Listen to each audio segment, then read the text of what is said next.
po ito ng aso. Doon sa bundok. Ito po. Giniling na baka. 2 kilo.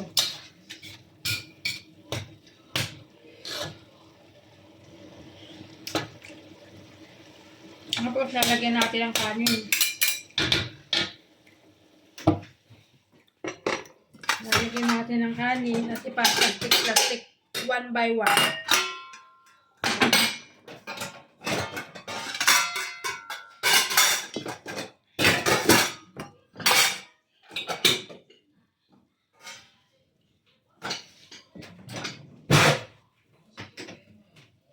Luto na yung kanin.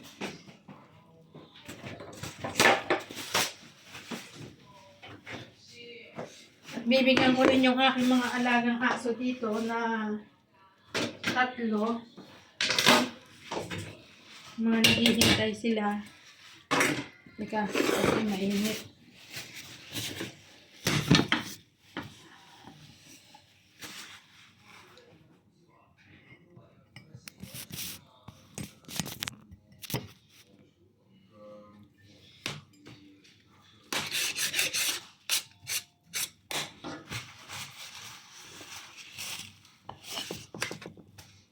Nagsalang ako ng isang kalderong kanin.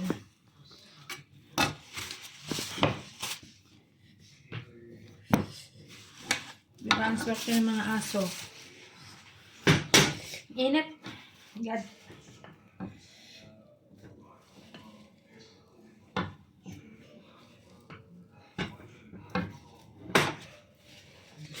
Sayang yung kanin. Naglag. Hindi ko mahawakan. Mainit talaga.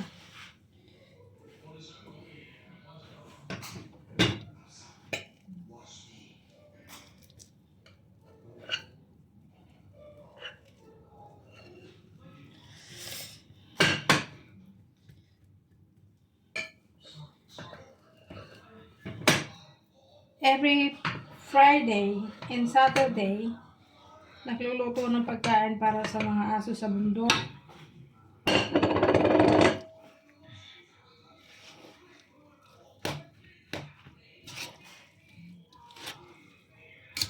Pag-halo-haluin, tapos pa-plastic ng tama sa bawat isang aso. Mainit.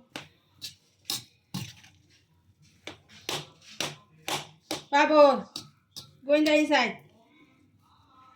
Katie, ma.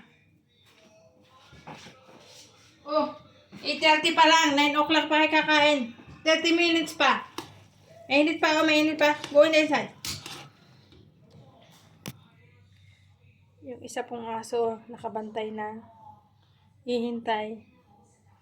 Ayaw niya pumasok kasi naamon niya yung pagkain.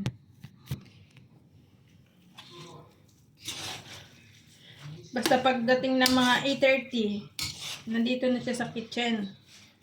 Pabalik-balik. Pagdating 9 o'clock, at hindi pa siya kumakain, hindi na siya alis sa kitchen. Galit na yung tingin niya.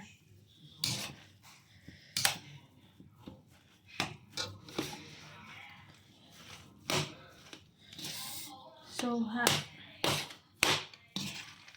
At haluin ng pantay.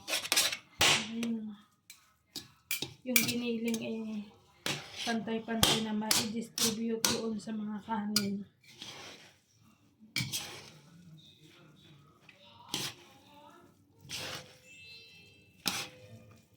Social na mga aso, di po ba?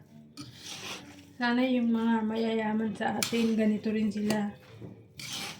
Hindi yung tira-tirahan ang ibibigay nila sa sa bagay. Sa tao nga, minsan hindi sila mabait. Nag-side comment pa di ba?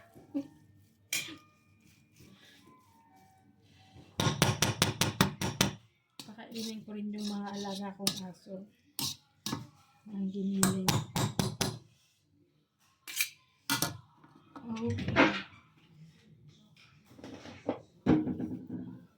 Masyadong malaki.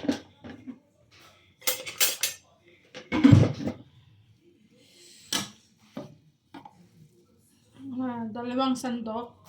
Dalawang sandok bawat isang plastic.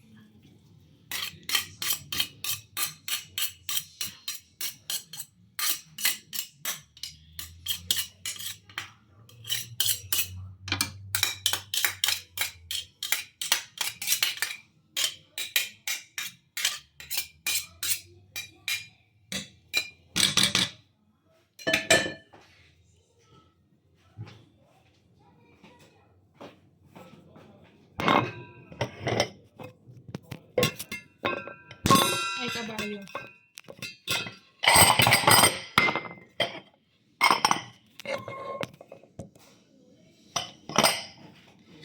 Ito yung, aray ko. Ito, yung kainan nung puti.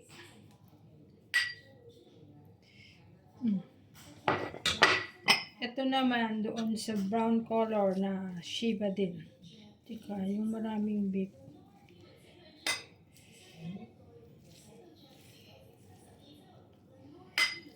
Ayan.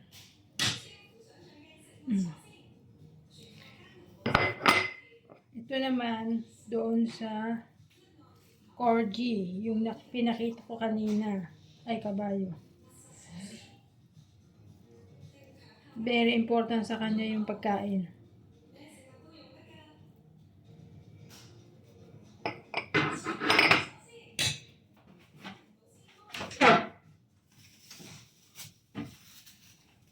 Ako'y mag-prepare ng mga ilang plastic kaya to. Mga 15. Siguro ay mga 15 na plastic. Kasi nung nakaraan ay 12. Pero, 3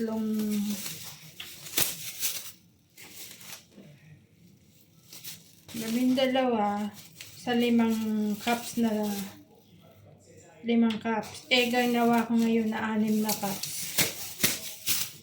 So, I think kaya niya ang 15. 1, 2, 3,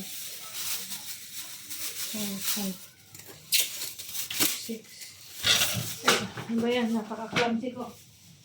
7.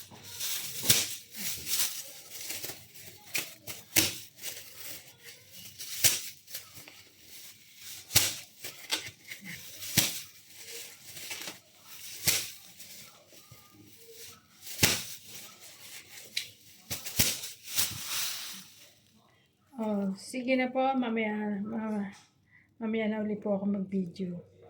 I-repack ko na po itong pagkain kasi kukunin na ng aking amo. Pagtawag niya dapat tapos na to. Bye!